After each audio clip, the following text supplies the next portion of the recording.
Today I'm going to make a special trip up to Luciano's shop to see some progress that he's made. He's been porting cylinders. He's been changing parts out on this bike he's experimenting with. And I'm interested to see the progress that he's made on the engine. I know he's doing a lot of work on it. This is a very interesting project. I hope you'll enjoy sharing this little video with us.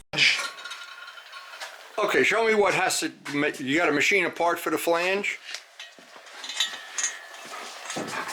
See what the problem is? Yeah, I see what the problem is. It's bigger.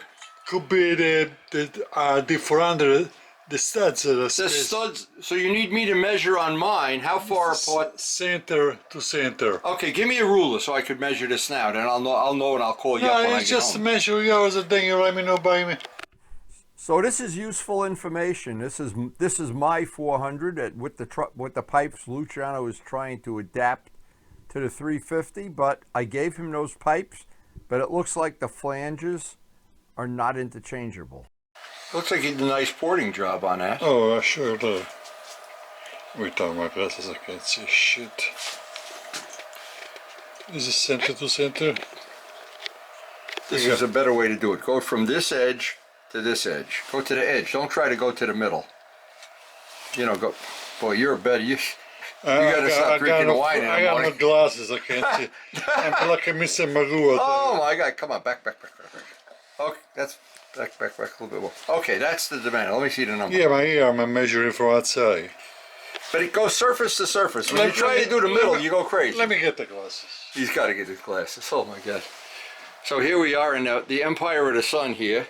Carburetors, cylinders. Oh, we did a porting job on that. How many hours did it take you to port that out? Oh God. Ask me how I know. Now this is my old race bike, the black and gold one, that I restored for Ray, who's in the foreground of the picture. He still has it in Florida. He rides it regularly. He's had other work done on it, but the point I was trying to make is the late Kenny Augustine did a tremendous amount of porting on that engine. And at one point in time, Kenny had those cylinders off so many times that he was changing things, and he altered the tuned pipes. He did a lot of work on that bike, and that bike, that was one of my favorite, maybe the favorite race bike. There you go.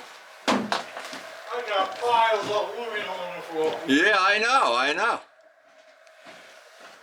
Been there, done that. I know all about it. Okay. Oh, God, I can see you. Oh, Jesus. Okay.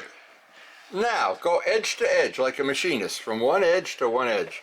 When you try to do the middle, you're going to make it, it's not going to be accurate. Is a 67. Okay, I'll measure mine. I'll let you know what it is. 67. Easy peasy. You can see what the problem is, right? Yeah. These are RD400 probably.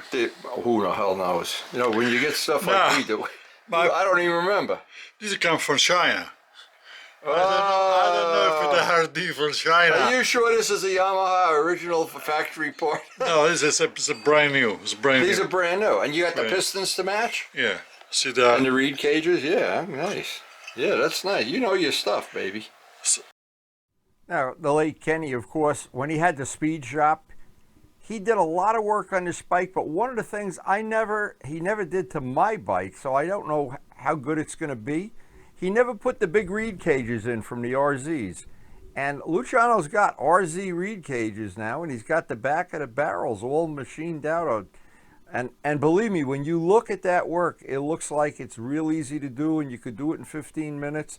It's hour after hour after hour, and it takes little files and to get in all the edges and corners. But I never had the big reed cages in any of my two-strokes. Well, I know how long it takes to do that. Oh, my God. God. Damn it. Oh. I had to notch here because of the bolts here. See the screws? Oh my and God. then I get to the spacer. It goes between here. Yes. It's a 9 millimeters. This is 8. So between the two gaskets. Okay. The two gaskets gonna compensate. The first cylinder set I did many years ago, I grind even more. This one was face to face with the cylinder. Oh, I got this on my machine. Because these are bigger. These are from an RZ. Yeah. This is an RZ. Let me see. You want to see the difference? Oh, I know it. Yeah, no, it's much bigger. If you got the other one, yeah, you got to do a lot of grinding. Oh my God, I remember this so well. Oh, oh, what a load of. Now you got what are these flat carbon fiber reeds? Plastic reeds. Uh-oh. Yeah, these are good. If the engine sucks one in, you don't lose a cylinder. Believe it or not, I paid $12 for two. 12 bucks. Well, they're going to break. Look at the difference. Oh, I know, I know. And look at it all. I know. Yeah, which one? Yeah. Yeah, that's a lot of grinding. Oh my God. Yeah, this one, the stock one, if it's so much room, Yeah. It is one, just grind it off. They can fit almost all the way. Yeah. Consider the space that goes, the aluminum space that goes here. Yeah. Yeah, aluminum space moves the power band Yes, to the of bottom. Of course. Now, the only downside to working on two-strokes like this, you can grind away at the ports, raise the eyebrows. You could put the big reeds in, and the biggest one is the tune pipe exhaust. Even if you don't do anything else, you can put pods on. There's a ton of things you can do to double the horsepower of the engine.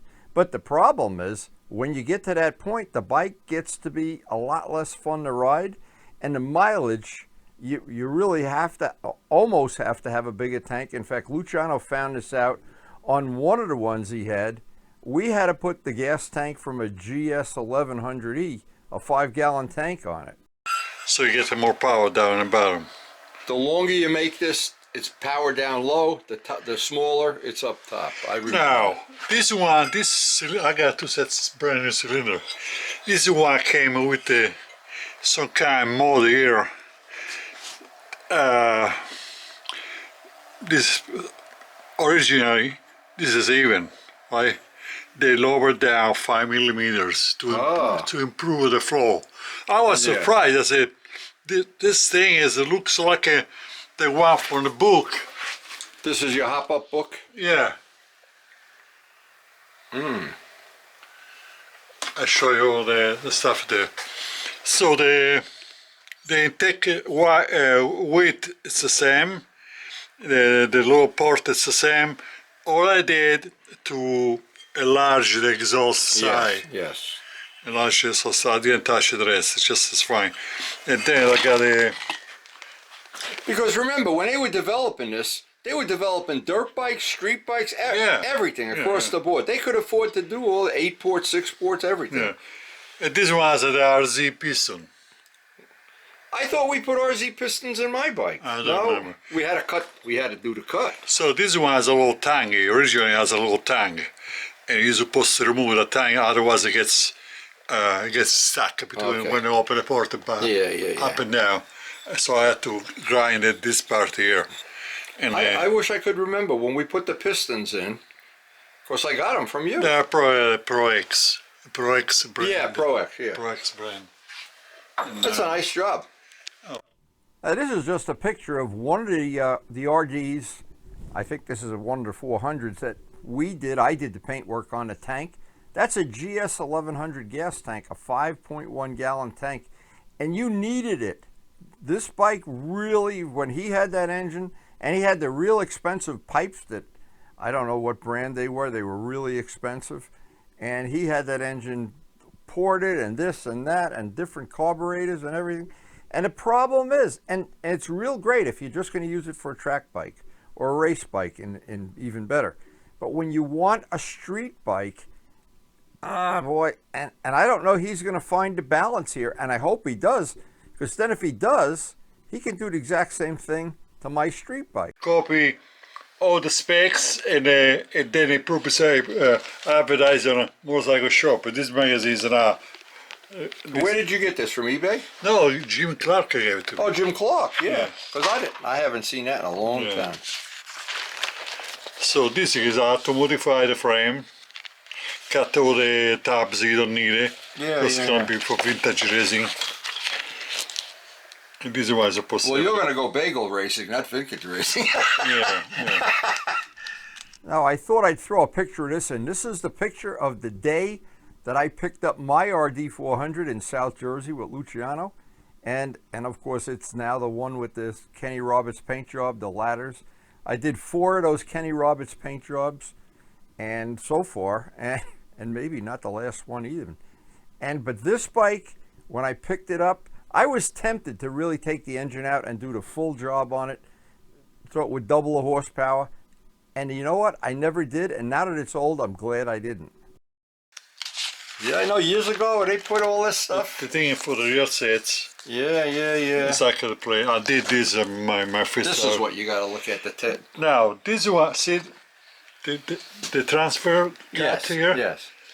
There, I remember this. I said, "Holy shit! This cylinder, this set of cylinders already done, so I don't have to do anymore." Well, maybe they modernized these. You don't even know what year this is for. Now, this is the exhaust is 42 millimeters wide, and the original one is a 38. There's a lot of difference. Yeah, that's a lot, yeah. And then they raise it, so this one is the original ported. Yeah, but it's how much you raise it that really makes a big difference. But then you use the compression. Then you have to skim it in. Yeah, you got it. Then it starts all over again. Yeah. And, Kenny used to do this endlessly. yeah, it's very good. But in the end, if you get it all right, it makes a giant difference. Yeah. Yeah, and even this, you could do the same thing with the pipes too. Make them shorter for more power and everything. The reed stopper, the metal one, the stopper, is supposed to raise, spread it apart. Oh, so the reeds open more. Open more. Yeah. And they're cut an angle. This one is already cut.